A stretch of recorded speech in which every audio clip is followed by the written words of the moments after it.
Hello everybody, my name's Llama Joe and welcome to my channel. Alright, we are back with The Letter and we're just gonna dive right into old Luke. It might take me a while to get his voice back, so I apologize for the terrible accent I'm about to do, so. I don't remember if we've read this part or not. I think we have, but I'm not sure, so. Last time there was a lump in his bed. It was really creepy, but it was moving around, but he pulled the covers, there's nothing there. So he thinks he's going crazy. The odd dreams don't linger, thankfully. But with the morning comes another disturbance. Both too loud and too sharp for my tastes. And I have very fine tastes. When the piercing rings of a doorbell reaches even the bedroom, I'm very much inclined to think the person who built this place lacks any sense of it. Perhaps the only good thing in this is that the ruckus has chased away the needling guilt from last night's commotion, if only temporary. Still, it's a bloody annoying distraction. I can tell that it is going to be a long day. It hasn't even started. Before the racket even lasts another minute, I'm peeling myself off the bed and heading straight for the main door. There will be murder today if this doesn't let up. How quaint. It seems everything in this blasted universe is intent on getting in my nerves as of late. Gordon Bennett! Only a Nancy would knock at such an ungodly hour! 30th. Oh, this is Zach. In the first place, I shouldn't be the one doing this. This is why I hired a valet, for fuck's sake. Where's that damn butler when I need him? Yep. I'll be honest, if only for today. With the mansion this quiet at this hour of the morning, it's easy to believe those little ghost stories might be real. But the only horror here is the news Hannah has brought forth yesterday and the very idea of me being a father. Neither the deafening silence nor the biting chill spreading across every room in the place. My wife is pregnant, bloody bollocks. There's no place for fear when another set of problems already burns that fuel. So I wait another second. When no butler still answers my call, I simply yank the doors open myself, perhaps with more force than needed. Ooh. And maybe it should be appropriately there, considering the person on the other side of the hour, he dare to pee on my doorstep. Even someone with half a brain knows not to disturb anyone this early. Brief confusion quickly gives way to anger, and before the bloody photographer can even get a word in, I'm hurling venom at him. It's less than he deserves, really. Hannah will disapprove, scold me for treating the photographer with such disrespect, if she hears me right now. She seems fond of him after all, despite meeting him only once or twice. He's merely doing his job, she'll say. But she's not here, isn't she? What she doesn't know. You? How the hell did you get in here? What in seven hells do you want? It's bloody 6 in the morning! Listen, sir, I know this is not a good time. Oh, it's not a good time! Did you even check the clock before coming here? I bet you didn't! This is still my home. My rules also apply to this place as much as Hannah's do. As simple as that. Unlike you, the ones living in this house need to sleep. It just so happens it's also a person I will never take a liking to. No need for remorse. Come back when people are actually awake, or I'll call security on you. He continues shouting even as I slam the door in his face. Some nonsense about the news lately, though I don't understand most of it. However, with the closed doors muffling the better part of it, and with no ears to listen, his tirade doesn't last too long. Eventually, he leaves, and silence once again fills the room, as it should. In hindsight, maybe I should also call for psychiatric services. He certainly sounds mental just screaming like that. A suspicious man like him left roaming the immediate grounds. Nothing good can come of it. What a racist. But if his presence will indeed bring a problem, a sign of bad things to come, I'll probably know soon enough. Worst comes to worst, Johans will take care of it, if need be. It's what I'm paying him for. In the meantime, the bigger problem at hand. It's on a whim that I've chosen to cook. Sure, I have a lot of other things I could have done instead, but cooking distracts me, and I do find it relaxing on the rare occasion I step up to the task. On the tray, 2 plates of roti paired with spicy beans, boiled eggs, hash brown, and bacon, topped off with peppers, courgettes, and akis. I can't get back to sleep after my abrupt awakening earlier, although I did think about drinking to get some 40 winks. I've changed my mind at the reminder that my very pregnant wife is sick in bed. I love my alcohol, no doubt, but there are times when even I shouldn't drink. As it is, I'm running on nothing but 2 cups of coffee. The surprise on Hannah's face is apparent the moment I step into our bedroom holding a breakfast tray. But it quickly changes to a look of delight as I place the tray on the bed. Good morning. What's all this then? Oh, that does smell good. I made breakfast. In hindsight, I probably should have prepared something a lot healthier for you. Oh, don't you fuss. This is absolutely perfect. A little grease isn't going to kill me. Feels like forever since I last had your cooking. I don't see what you're so enthusiastic for. I'm no master chef. I won't be too mad if you tell Johans to cook something else for you. That just means more for me, of course. I can't wipe the grin off my face when Hannah takes a bite and looks like she's enjoying what I've made. It would be a lie to say I'm not glad or proud that I can make her happy, though perhaps I haven't been able to do that as of late. But Hannah needs me now, and that counts for something, doesn't it? Oh, I don't think I can finish this all. But I should, shouldn't I? After all, I am eating for 3. Oh, that's right, Fletcher's having twins. I feel a terrible pit in my stomach at the reminder. I try to fill said pit with food anyway, but bloody hell, I don't think I'm ready to raise a child, let alone 2 of them.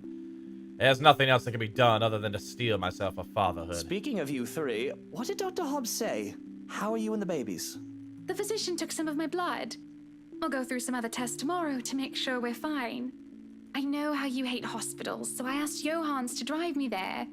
That way you can have some alone time with Kylie too. Ah, that's why. Admit it, you just want to leave me alone with a little tyke without any backup. Don't be like that. You'll do fine, I'm sure. And she'll love spending the day with her fairy godfather. Of course, I can't just look at it like it's practice. I do want to be a good father, right? Oh, I can look at it like it's practice. Not like my own, though I don't think any practice in being a parent would have helped him. He hadn't cared about the sunny side until he learned that he was ill and was not long for this world. And even when he did find me, he still cared little. I definitely do not want to be like Damien Wright. I'm just worried about you, I'm just worried about the children. Just worried about you, Hannah. You sure you don't want me to go with you to the hospital tomorrow? Oh, wow, his was Rebecca. Him and Rebecca. Oh, wow, I'm surprised. But everyone else is like, especially, oh, geez, the Ashlands. I can always tell Suarez to bring Kylie over another day. All my memories of hospitals are bad ones. Doctors only bringing bad news.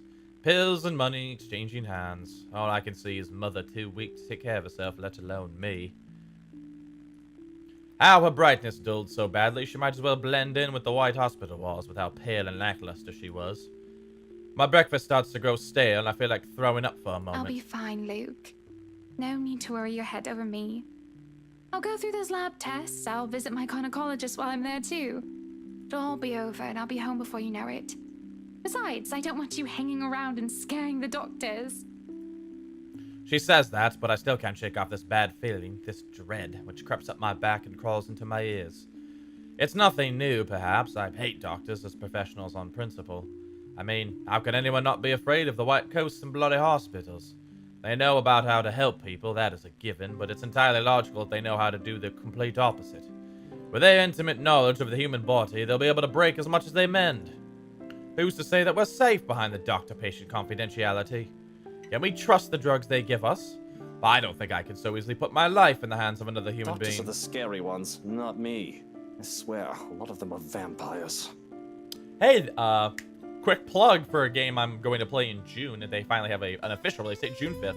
It's called Vampire, and it is about a doctor who is a vampire who's trying to find a cure for vampirism, but he also is attacking people because, you know, he's a vampire. So it looks really interesting. You should check it out.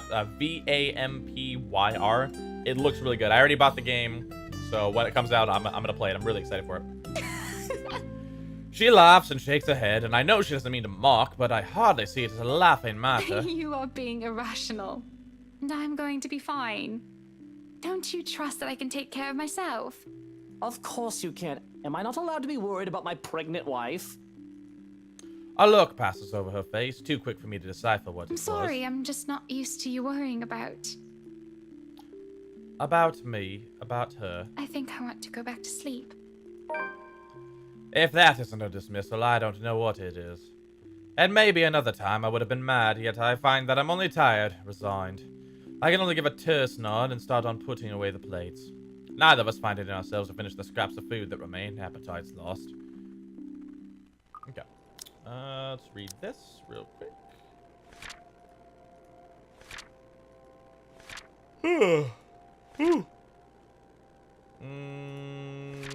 What? Clearly I missed it. Here it is. Come Sunday morning, Lou continued caring for his sick wife, going as far as preparing breakfast for her, putting a smile on Hannah. Although the mood remained light, something about Luke's remark about her well-being upset her. In the end, he simply left her to rest. Yeah. There's no protest as I step out with the tray in hand. It's tempting to just drop it all to the ground. Carrying it down the stairs, it all seems heavier than it should be, though I'm not sure if I'm talking about the tray or something else. The butler waits at the bottom of the step and takes it from my hands. Look after her. I just need to get out. Woo! For now, I can go and stretch my legs, fresh air, all that. Is everything all right? Should I be worried?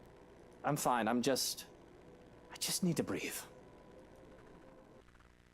Grey skies loom over in the horizon, though the sun fights for every precious minute it gets to stray.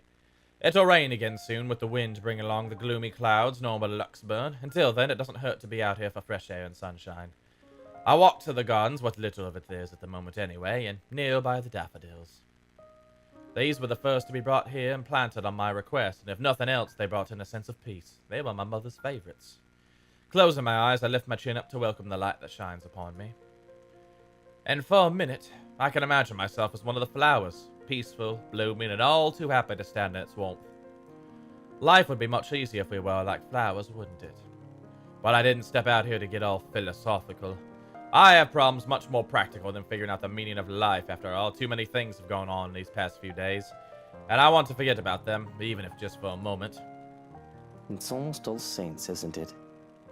To think I've almost forgotten. I speak the words absent-mindedly. The date means nothing to me, as I neither worship the religion nor have any graves to visit. After all, Mother was never given a proper burial. But it's a date as good as any for me to grieve, otherwise I would have done so every single day, crippling myself and shutting everyone else out. I can remember how the flames licked at her flesh and how it consumed her body until there was nothing left but ash. I stood there watching with the operator and the social service worker, though I could have been alone for all I cared. I felt alone. It was for the most that could be done. No one would attend the funeral of a dead prostitute, let alone pay for it. All that is left for her, proof that she had lived, is her name written in the ledger of Luxburn Cemetery. A lighter, and me. Pulling out the lighter from my jacket, I can't stop myself from flicking it open to stare at the flame and to run my thumb over her name. All in all, it isn't much, but it's something. And it'll be wrong of me not to not make something of myself when she would have given everything to make sure I can become anything I want to be. Feels like I'm stuck in a nightmare right now. What I would give to have you here by my side, Mother dear. To see you smiling at me. Alive and as beautiful as ever. I'm afraid I'm starting to forget what your face looks like. I've already forgotten the shade of your hair. Eleanor Chandler was a wonderful woman, though not everyone would have agreed. Not everyone had seen her past her occupation, past her vices and her illness. All they saw was a poor woman who sold her body to make ends meet and had a bastard son because of it. They didn't see the mother who worked hard to put food on the table for me, the woman who gave and gave and gave to me while expecting nothing in return. She taught me the merits of hard work, but though I loved her so, I worked hard for myself. I would not be so foolish, so selfless towards people who would never give back. I learned that from the father who plucked me out of an orphanage for his own selfish gain. I pocket the lighter before I can feel the urge to actually set anything ablaze. Considering my close proximity to the flowers, they would be the most likely the victim of arson. Just the thought itself is blasphemous. Nevertheless, that doesn't save them from being picked. Just enough to make a bouquet in the things in honor of Eleanor. Would you be proud of me if you saw me now, Mother? Maybe. You're always so forgiving. No matter what trouble I got into. More than I deserved. Especially now. It's been a while since I've talked to my mother like this. I've been thinking of both my dear parents far too much as of late when I shouldn't. I have a future to look forward to and the present to take care of. These memories of the past give me nothing but grief. The life of Lucille Mitchell Chandler should be nothing but a footnote in Luke Wright's non-existent autobiography. It's because of Hannah, isn't it? I worry that she is all too much like Mother that it scares me, and the thought that I'm turning into my father is even more so. But even if history is so set to repeat itself, I'm not a child anymore. Content to suicide. Whoa! Dang it! Why am I yawning so much? It's like noon. Unable to do anything to help, and too inexperienced to think that the worst wouldn't happen. I have no money to buy the best medicines and doctors if need be. She'll get better. She has to.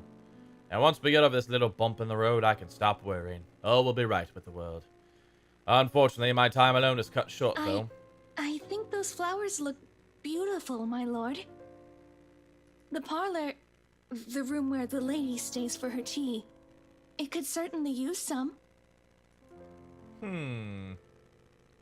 Interesting. I think I know who this is. The voice is not familiar, though I'm not really one to remember such things. Yep. That's the cursed lady. Wow, she was actually pretty. Not anymore now that she's a demon cursed woman hell-bent on killing everyone, but you know, whatever. Going with her attire, I would say that she's one of the housekeepers. Strange, considering I've spent all the staff but Johann's away. And a face, as pretty as it is unfamiliar to me. It would be a lie if I said that it didn't set me on edge. Most would say that I cared little for my employees. That isn't entirely untrue. However, I'd like to think I know the people who work for me, especially those who would run my home, even if it's just a face and a name. I was thinking about stopping here, but I'll go a little further. Besides, I remember beauty such as her. So who is this? If she is someone impersonating a household staff to get in, she's doing a bad job. Didn't you get the memo? Are you new? Today is a day off. You aren't supposed to be here. I expect poor excuses and apologies, the likes of her often give, but she merely smiles. Oh, no. I've been a servant here since you first came. And I see no signs of lying nor hear to no words, yet they can't be true. But I find that I feel like I can relax.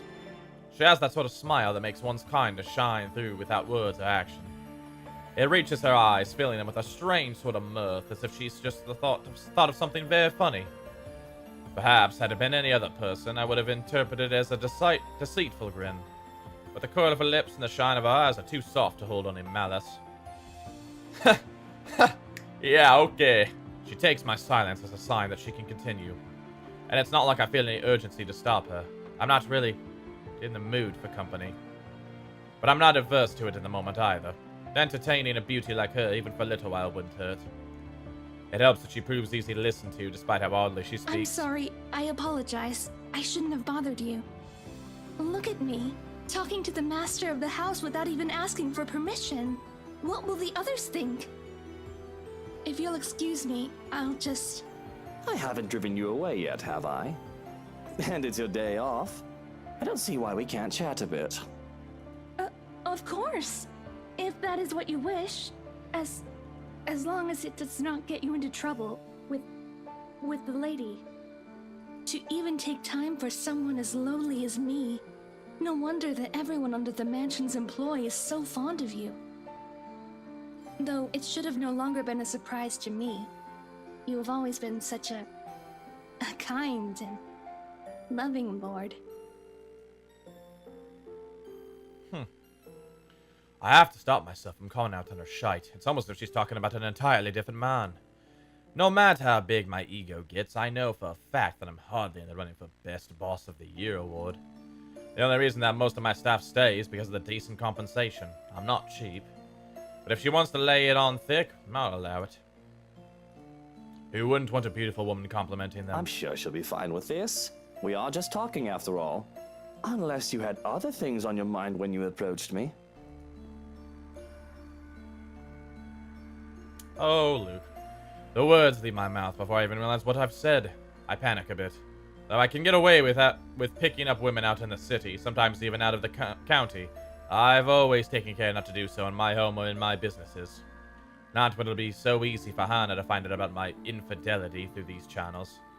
Though, seriously, I still don't see what the big deal about it is. You don't see the Okay, I just have an itch I need to scratch. I hate I know you it so must be much. amusing You're such a terrible to person. see a girl flustered for a man of your stature.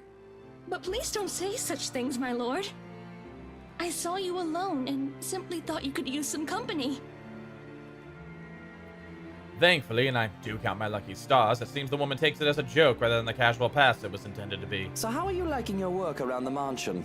The place is wonderful, but I imagine the upkeep is ungodly with all the rooms and whatnot. I don't even want to think about how many people are on the staff roster. Work is work, my lord. It is a way of living, a purpose from day to day. It is certainly far better than doing nothing or having no food to eat. It's so weird seeing her so, like, peaceful and kind. The house itself is also beautiful. There's no lack of things to look at. I'm sure you've seen those books in the study. I can't read any of them yet, but if given the chance, I'm sorry. I shouldn't be thinking of those things. Especially when the rains, they might bring more work to us soon. It will definitely be much more difficult when it returns. Idling about is the least I should be doing. I guess you can put it that way if you want to be brutally honest about the whole thing. And the rain shouldn't be a problem. Hopefully. Maybe. Okay, so I have a theory. And hear me out here, because it's a little crazy theory.